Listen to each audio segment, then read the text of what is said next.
हमने कहा समझ में नहीं आता, इस गांव की बड़ी गंभीर समस्या है। मैं घूमने के लिए निकला, एक व्यक्ति दौड़कर आया, हमको प्रणाम किया।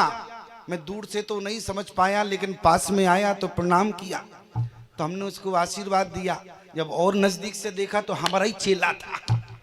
हमने कहा ये तो बड़ी गजब की बात हो गई, दिया तरह अंधेरा हो गया है। तुम्हें पता नहीं तुम्हारे गांव में कितना प्रचार है, चर्चा है, पर्चा है, पर्चा में मैं हूं, इसके बाद भी तुम कथा में नहीं हो, बात क्या है? बोले पता नहीं स्वामी जी, कहाँ कथा हो रही? हमने कहा तुम्हारे गांव में हो रही। बोले पता ही नहीं चला कि हमारे गांव में कथा है। तो हमने कहा ये बताओ, अब मालूम चल गया, आज अष्टम दिवस है और कथा में आना। अरे बोले स्वामी जी आप कथा करें और हम ना आवे? बिल्कुल आएंगे, बस स्वामी जी इतना बता दो कि आपका क्रियाक्रम कितने बजे से शुरू होगा। हमने कहा और बड़ी समस्या हो गई। हमने कहा हो सकता हो कि जीव है, जीव से त्रुटि हो सकती है। क्यों प्यारे?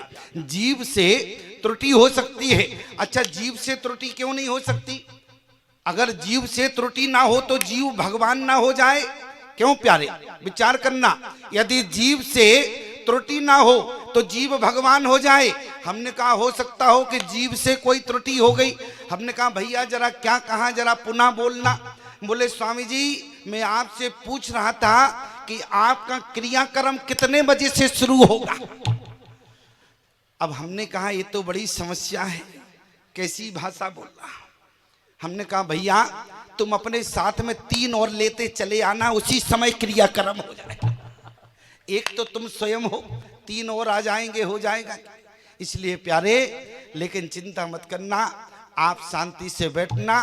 परीक्षा केवल हमारी है। वहां सती माता परीक्षा लेने गई भगवान राम की, और यहाँ हमारी परीक्षा है कि आप देखें स्वामी जी के सामने श्रोता बैठता है।